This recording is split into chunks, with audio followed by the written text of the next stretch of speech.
बिस्मिल्लाहिर्रहमानिर्रहीम। अस्सलाम वालेकुम। आज का जो टॉपिक है वो है ऑप्टिमाइजिंग द एक्सपेरिमेंटल प्रोसीजर। जब हम इस टॉपिक की बात करते हैं ऑप्टिमाइजिंग द एक्सपेरिमेंटल प्रोसीजर, तो हम इसमें टर्म यूज़ करते हैं मेथड। मेथड हमारे पास क्या है? तो मेथड को डिफ़ाइन किया जाता है that method is application of a technique for the determination of specific analyte in a specific matrix. कि जब हम एक सॉल्यूशन हमारे पास है, अगर उस सॉल्यूशन में से किसी स्पेसिफिक एनालाइट की या स्पेसिफिक मॉलिक्यूल की डिटर्मिनेशन के लिए हम जो टेक्निक यूज़ करते हैं वो हमारे पास मेथड होता है। तो जब हम सॉल्यूशन ऑफ वनेडियम के सॉल्यूशन को एनालाइट करते हैं in the presence of H2O2 and H2SO4। जब हम वनेडियम के सॉल्यूशन को in the presence of H2O2 and H2SO4 में एनालाइट करते हैं तो हमारे पास रेडिश ब्राउन कलर हासिल होता है। जो ये रेडिश ब्राउन कलर है, इसकी जो इंटेंसिटी है वो डिपेंड करती है दो फैक्टर्स पे, concentration of vanadium and amount of H2O2 and H2SO4। तो जब हम जो कंसंट्रेशन ऑफ द वनेडियम है, क्वांटिटेटिव एनालिसिस अगर किया जाए तो सॉल्यूशन जो एब्जॉर्बेंस होती है वो स्पेसिफिक वेवलेंथ भी होती है और वेवलेंथ होती है 450 नैनोमीटर। इसका मतलब है कि जो जब इंटेंसिटी कंसंट्रेशन ऑफ वनेडियम पे डिपेंड करती है तो हम एब्जॉर्बेंस को, जिसकी जो कि वेवलेंथ 450 नैनोमीटर है, हम वनेडियम के लिए क्वांटिटेटिव मेथड के लिए इसको डेवलप कर सकते हैं। हम ये बात कर रहे हैं कि जो इंटेंसिटी है रेडिश ब्राउन कलर की वो डिपेंड करती है कंसंट्रेशन ऑफ वनेडियम पे।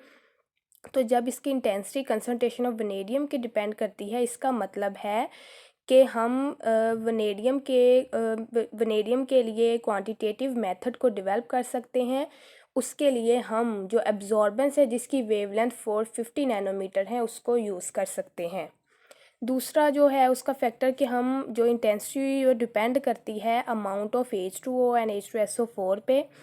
जब हम रिएक्शन में जो ये यूज़ कर रहे हैं H2O2 एंड H2SO4, जब हम इनकी अमाउंट को H2O2 की अमाउंट को इंक्रीज़ कर देंगे, जब इसकी अमाउंट लार्ज हो जाएगी, एक्सेस में होगी, तो जो एब्जॉर्बेंस है वो डिक्रीज़ हो जाएगी। डिक्रीज़ होने की वजह से हमारे पास जो रेडिश ब्राउन कलर है वो चेंज हो जाएगा येलोइश कलर में। कब ये होगा? जब हम जो अमाउंट ऑफ H2O2 जो हमने वनेडियम के सॉल्यूशन में में इस्तेमाल किया है उसकी अमाउंट को बढ़ा दें तो जो रेडिश ब्राउन कलर है वो येलोइश कलर में चेंज हो जाएगा। तो सॉल्यूशन ऑफ दी वनेडियम, इसका जो जनरल फार्मूला है वो है VO/2/SO4/थ्राइस। हम एक स्टैंडर्ड मेथड डेवलप करते हैं वनेडियम के लिए जो कि इस रिएक्शन पे डिपेंड करता है। ये रिएक्शन, इसकी जो कंसंट्रेशन है उसको ऑप्टिमाइज़ कर सकें। क्यों ऑप्टिमाइजेशन से? ताकि हम उसकी जो एब्जॉर्बेंस है वो ज़्यादा मैक्सिमम एब्जॉर्बेंस हम हासिल कर सकें।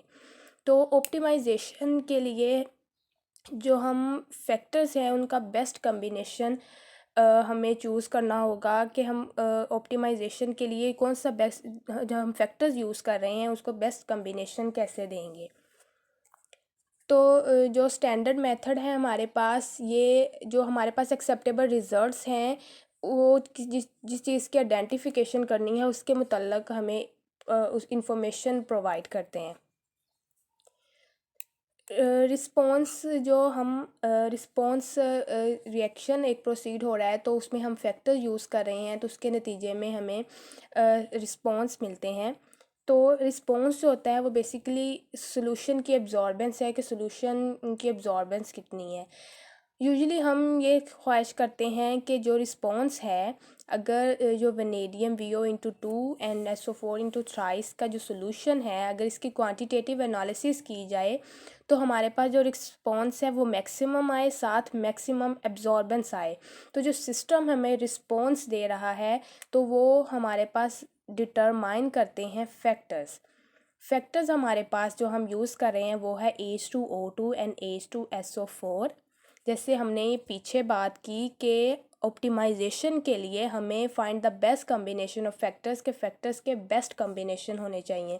तो यहाँ हम जो बात कर रहे हैं कि जो सिस्टम हमें रिस्पॉन्स कर रहा है वो डिपेंड करता है, डिटरमाइन करते हैं फैक्टर्स, और जो फैक्टर्स हैं वो हैं H2O2 एंड H2SO4 कि किस तरह H2O2 H2SO4 ये इंक्रीज़ या डिक्रीज़ करने से क्या रिस्पॉन्स हमें मिलता है। तो फैक्टर्स जो हमारे पास है ये सिस्टम की एक प्रॉपर्टी है जो कि एक्सपेरिमेंटली वेरिड है, जो कि रिस्पॉन्स को अफेक्ट करती है। रिस्पॉन्स सरफेस नेक्स्ट है हमारे पास। जो रिस्पॉन्स सरफेस है ये मोस्ट इफ़ेक्टिव वे है ऑप्टिमाइजेशन के लिए। अगर हम कोई एक्सपेरिमेंटल प्रोसीजर कर रहे हैं तो उसकी ऑप्टिमाइजेशन के लिए जो बेस्ट वे है वो है रिस्पॉन्स सरफेस के किस तरह सिस्टम जो रिस्पॉन्स कर रहा है वो चेंजेस हो रही हैं, किस तरह हम इंक्रीज़ या डिक्रीज़ जो हमारे पास फैक्टर्स हैं जो कि hydrogen peroxide and sulphuric acid वो किस तरह कम या ज़्यादा हो रहे हैं, उनके कम या ज़्यादा होने से क्या रिस्पॉन्स हमें मिल रहा है। तो ये हम रिस्पॉन्स सरफेसेस में देखते हैं। सिंपलेस्ट रिस्पॉन्स सरफेस जो होता है सिस्टम ऑफ वन फैक्टर के लिए, उसमें एक प्लॉट हम ड्रा करते हैं जो कि कंसंट्रेशन पे हम एक्स एक्सिस पे कंसंट्रेशन और एब्जॉर्बेंस वाई एक्सिस पे हमारे पास एक स्ट्रेट लाइन हासिल होती है। मैथमेटिकली अगर इसको देखें तो ए बराबर है 0.008 प्लस 0.0896 CA। यहाँ A is equal to absorbance and CA is equal to analyte concentration.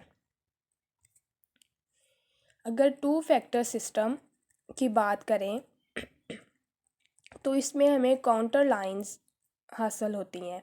जो टू फैक्टर सिस्टम है, जैसा कि हम वनेरियम की क्वांटिटेटिव एनालिसिस करते हैं तो जो हमारे पास रिस्पॉन्स सरफेस आता है टू फैक्टर सिस्टम में वो एक फ्लैट और कर्व्ड प्लेन इन 3 डायमेंशंस में होता है। तो इसको हम रिस्पॉन्स को प्लेस करते हैं जी एक्सिस पे and the factor levels on the x axis and the y axis.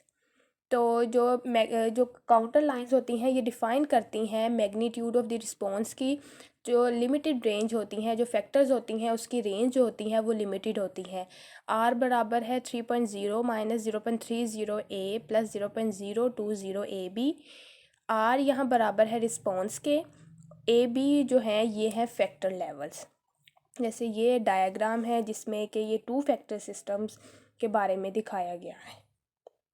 Thank you.